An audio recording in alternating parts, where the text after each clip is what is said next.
Okay, my King Tiger I'm working on. You'll notice some big black plastic, and it is plastic too,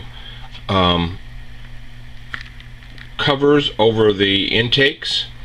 I found a reference photo online that showed these plates on a vehicle, and so I posted a question along with the photograph as to what they were, and a fellow modeler, Bob, was kind enough to share with me some information that he had in a book that indicated that these were put into place in, I think, the early of 1945.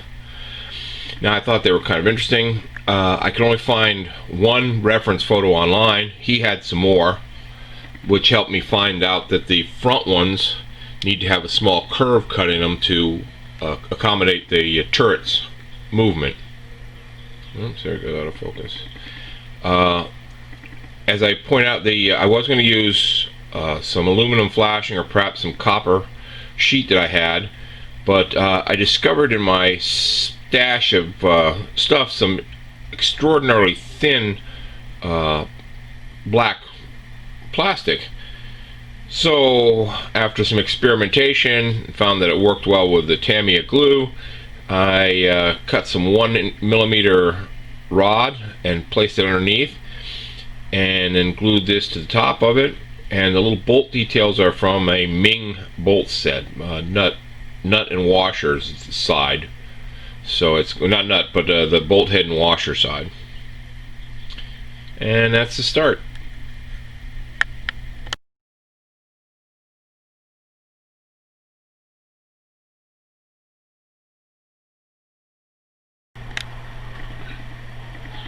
Done a little more work on the Tiger while I'm waiting for my PE parts to show up in the mail. I've added the front cable to the light, and I'm hoping they show up. There were some gaps on the upper hull where the two pieces here meet up. Which way does that go down like that? Right through in here. I was just going to go ahead and fill them with putty and sand them smooth, but a little research showed that they were actually weld beads there. So I went ahead and put some fresh styrene rod in there, glued in place with the Tamiya Extra Thin, and then I softened it up with more Tamiya Extra Thin, and then used the broken end of a X-Acto blade to put the weld beads in. I think they turned out pretty well. Additionally, I've got the upper turret for the most part finished. Again, there'll be PE parts for it that I'm waiting for, so I won't go a whole lot further. The interior is partially there.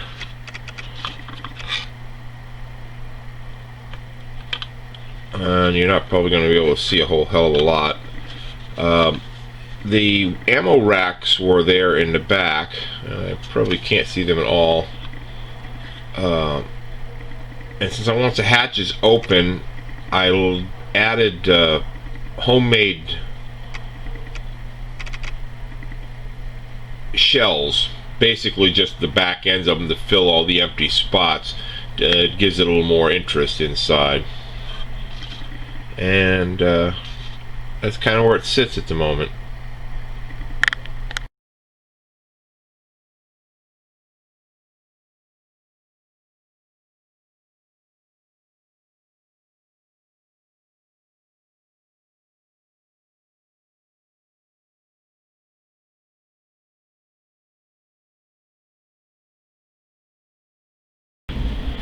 Okay, more on the Tiger 2. Work in progress. I have the base color on, and I'm getting ready for the camo. I'm going to try using a masking fluid to create the pattern. It's going to do I'll do a 3-step process. I got the base color on. I'll cover over where I want to keep this color first, and then I'll paint everything else the green, which is a little lighter than the brown, and then once that's dry, I'll put the masking fluid on to create the brown areas and then shoot that brown.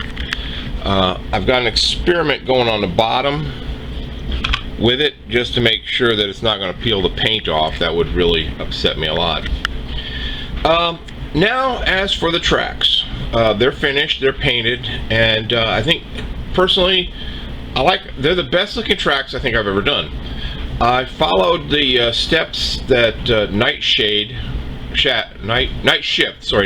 my apologies, outlined on his metal tracks. These are obviously the rubber band tracks, but I followed more or less the painting guide that he provided, and wow, they look good. I mean, like I said, they're the best looking tracks I think I've ever done. But it's, I guess, because of the age, when I went to glue them together, the ends just broke apart, so I had to staple them, and I really hated doing that. I mean, I was lucky enough that the fenders cover where the staples are, even with the fact that I have chosen to cut out a couple of the pieces. I managed to hide the staple areas behind the fenders. I'm going to contribute it to the age of the kit and the fact that it was open and used basically when I got it, that they gave way like that. But I mean, it was just, it was so disheartening to have to punch staples through the vinyl of the tracks. Turret is done too. Where'd my turret go? Oh, it's over here. It too is ready for its camouflage paint job. Didn't you notice there's none of the tools are on there at the moment. They'll all be painted separately and added afterwards. Any of the touch-up colors on the mounts will be taken into account once the camo is on.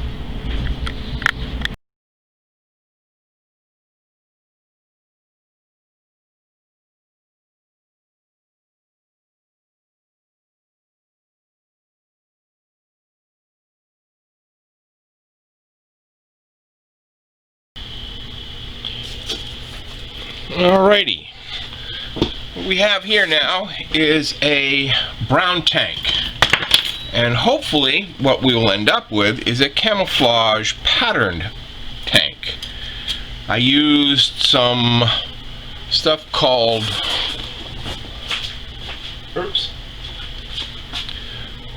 Mold Builder. It's a latex product, masking product, and I am now going to attempt to take it off and see if it worked. Wish me luck. Take this off here first.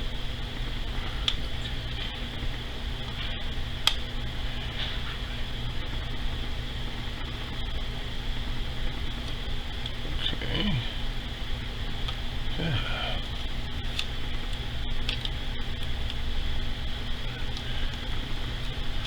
Alright.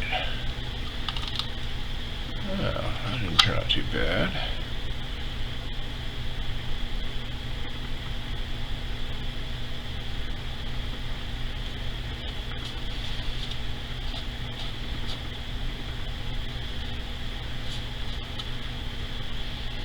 Alright, looks like there might be a little bit of touch-up work need to be done.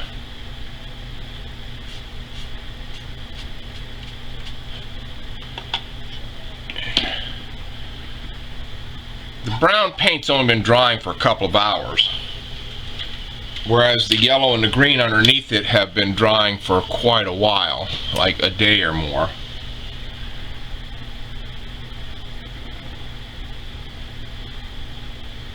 Which might have an effect on it. So we're going to see how it works in the long run.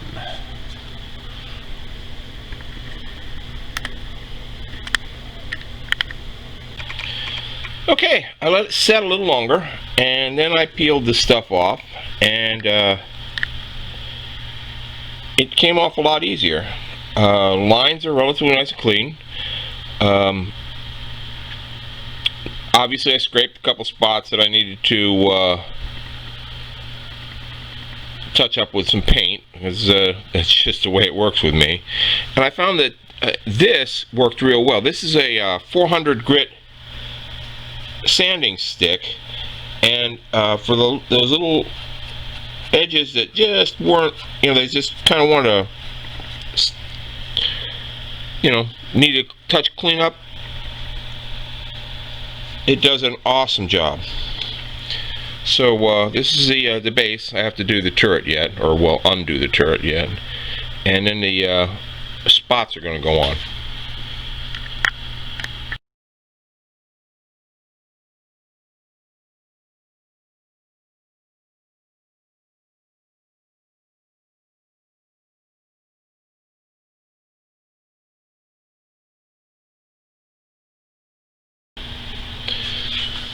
Okay, quick look at the finished product.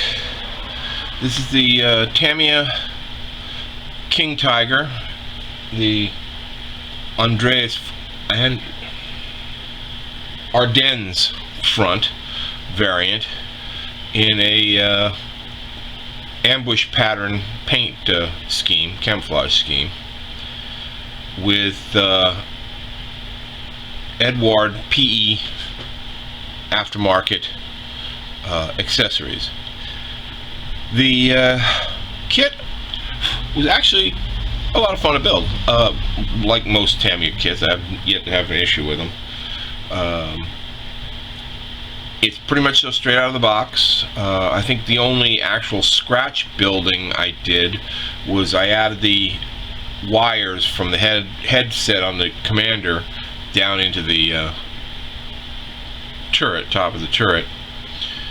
I cut off the fenders, or a section of the fenders on each side, to make it look a little more used. Actually, I didn't want to do a lot of battle damage to it, and it's only mildly dusty and dirty, like the crew would have maybe just rolled up into the area,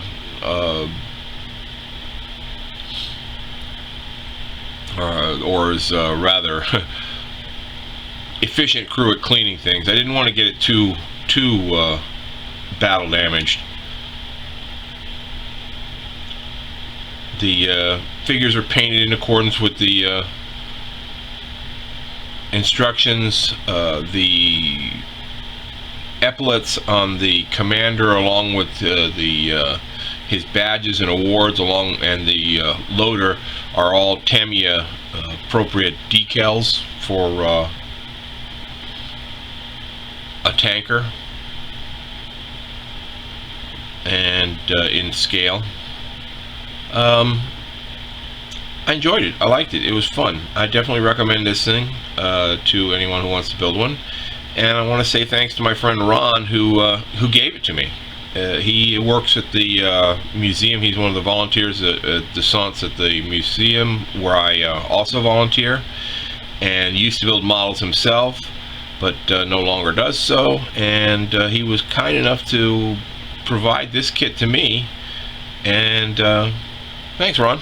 Appreciate it. And I hope you all enjoyed it. Thanks for watching.